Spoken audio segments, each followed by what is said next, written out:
guys, Meg Kaylee here bringing you 5 ways to boost your presence on Twitch. Now I do want to preface this video with a reminder that different things work for everyone. These are just some of the things that I have found to be very helpful and effective throughout my career as a streamer. My first tip has to do with making the most of your social media usage. Personally, I feel that it is very important when you're growing your channel to have a presence across multiple social media platforms. A, so that your community can stay in touch with you outside of your streams, of course, and B, to help you grow your channel and get more eyes on what you're doing and the content that you're creating. A lot of streamers will post going live tweets whenever they are going live on Twitch, so that's definitely a good habit to get into. However, I do feel that if you just post a very bland, generic, so-and-so is going live with a link only, that's not super engaging or super personal. So I think taking a little bit of extra time to put a personal touch on all of your going live tweets is definitely a great thing to do. When they're going live, most streamers will post a going live tweet on Twitter, sometimes a post on Instagram. You can really use any of the platforms that you would like.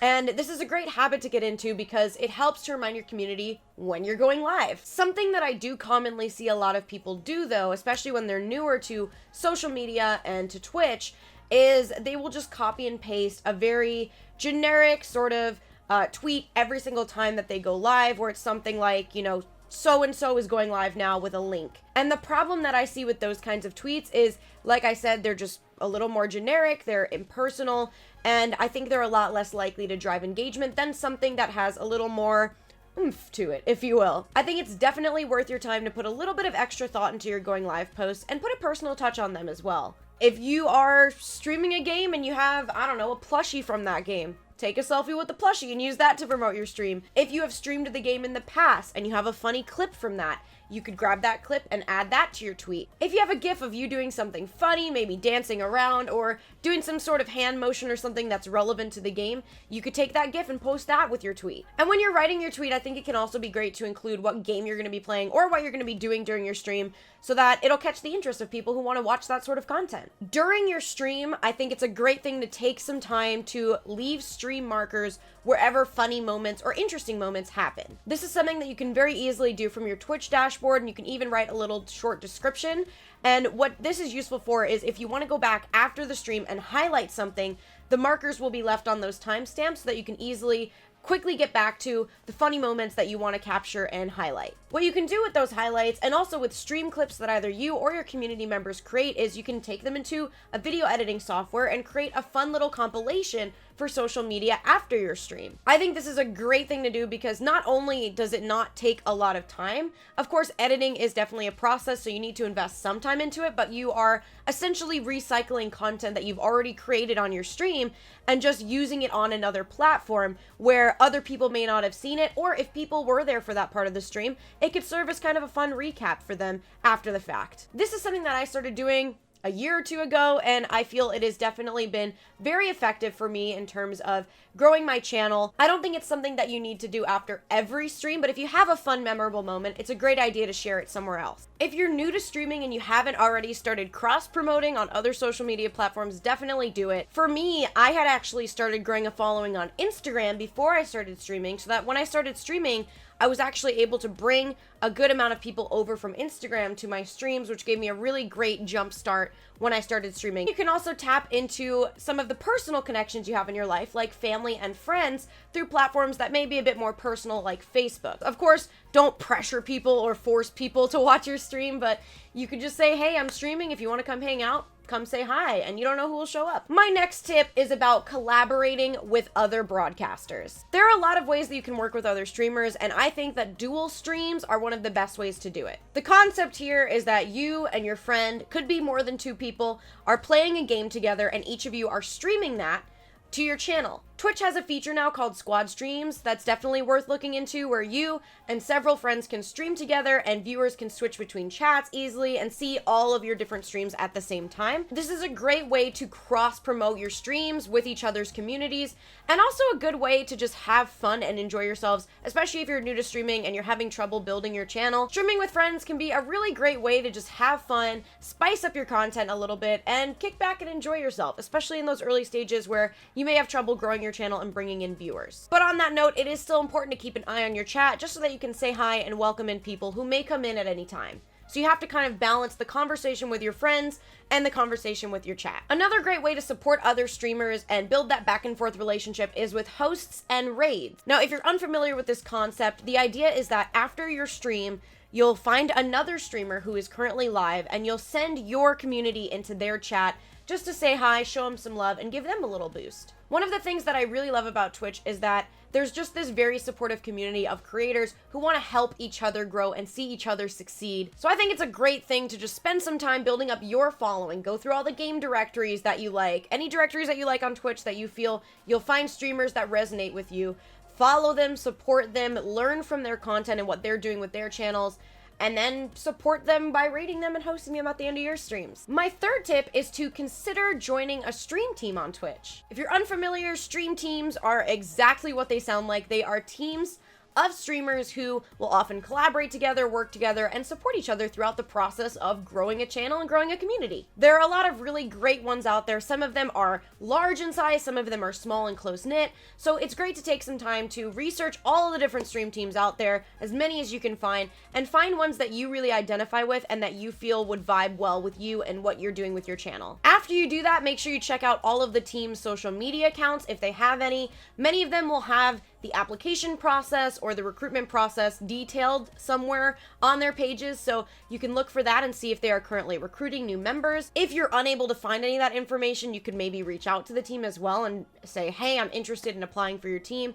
When are applications opening up? Are you looking for new people? You know, something along those lines. And if they do have open applications, don't be afraid to apply and put yourself out there. But as a reminder, make sure that you have your past broadcasts enabled. I used to run a fairly large sized stream team myself, and something that we noticed when we had applications come in is that a lot of people would apply and they would not have their past broadcast turned on, so there was no way for us to really review their content. So if you want to make sure that whoever is running the team is able to see your streams, make sure you have past broadcasts turned on so that they can easily go on your channel at any time and see some of your past streams. Joining a stream team is a really great way to make lots of friends and find a great support system as well. Not only can you collaborate together and stream together, you can also be there for each other. If you're having a common streaming issue, you'll have a group of people that can connect and relate to what you're going through and be there for you. There are also lots of teams that do, team activations, team sponsorships, and things like that. So joining a team can be a great way to find some of those opportunities as well. And my fourth tip is one that I feel some people can underestimate, and it's to attend gaming conventions. Conventions like TwitchCon, PAX, E3, all of the big gaming conventions that you can think of. Sure, a convention can be a very chill, laid-back experience where you just hang out with friends you already know, and that's that. But it can also be an incredible way to meet lots of new people. For me, a huge chunk of the people I know within the industry and the friends that I've made, I have met at a convention, or I've met through a friend of a friend at a convention at some point in passing or at some evening activity, things like that. So it's really, really great to go to conventions if you're able to. Lots of streamers go to conventions, so if you have other streamer friends, they might be there and you can connect with them on a more personal level, which is great. And like I mentioned, you can also make some new connections that you might not have the opportunity to otherwise. Before the convention, you can reach out to your friends to set aside some time to hang out. You can also reach out to industry contacts to schedule meetings or to ask if they're doing anything on site that you can get involved in. I would also suggest creating business cards with your channel name, your social media handles, and any business contact info that people you're giving them to might need. When you're creating a business card, I also definitely think it could be good to add a picture of your actual face onto the card. And the reason for that is because at conventions, people are getting so many business cards left and right that after the convention, when they're going through all the business cards they have, it might be challenging for them to remember who is who. So if you're putting your picture on there, you're saving them that confusion and you're automatically helping them match a name to a face, which is a great thing to do. And it's also important to be polite about business cards. There's definitely an etiquette to it that you need to be mindful of.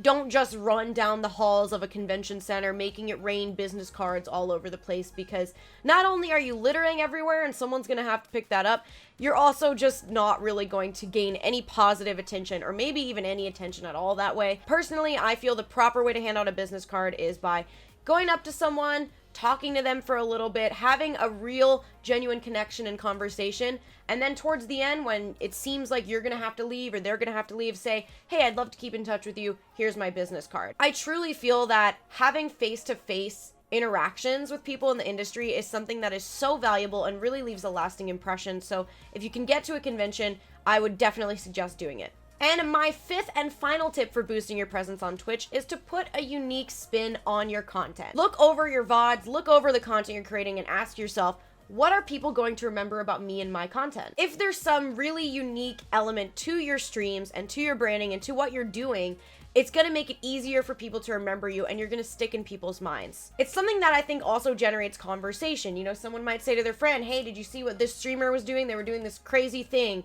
And that'll maybe drive their friend to watch your stream too. It is, of course, important to be your true, authentic self in your streams, but take some time to identify the parts of your personality that set you apart from the rest, and think about how you can put a spotlight on those. I think a good example of this from my own experience would be one time I had to do some wacky challenge because we hit a goal, and I was wearing a carrot costume while playing GTA, and because I was wearing a carrot costume, the auto-generated thumbnail of my stream showed me in a carrot costume, and I had all these people coming in who were like, I just saw that you were wearing a carrot costume, and I had to come in and see what was going on. So thinking about things that you can do that are unique, attention-grabbing, eye-catching, is a really, really important step when it comes to growing your channel, because that's what's going to grab people in, and that's what's going to get them talking about what you're doing and make them come back and make them bring their friends with them maybe. It could be a part of your branding. It could be a silly song that you always sing, a dance that you always do, something you wear, something that you always have on screen that other people don't. There are so many ways to stand out, and that's one of the beauties of Twitch and with content creation, is that there are no creative walls up. You can really come up with any idea and pursue it, as long as it falls within the terms of service, of course. But there are so many ways that you can make your content stand out, so take some time to brainstorm and don't be afraid to try something new. And now that I've shared my 5 tips for boosting your presence on Twitch, I also want to share the note that most people don't go viral overnight. It's a possibility. Some people do, but it's very rare for that to happen. And for most people, boosting your presence on Twitch or any platform is a long, slower paced process that requires dedication, hard work, and a little bit of luck. And with that, those are my 5 tips for boosting your presence on Twitch. I hope you enjoyed them, and I hope that they helped you out. Thank you so much for watching, and I'll see you guys later.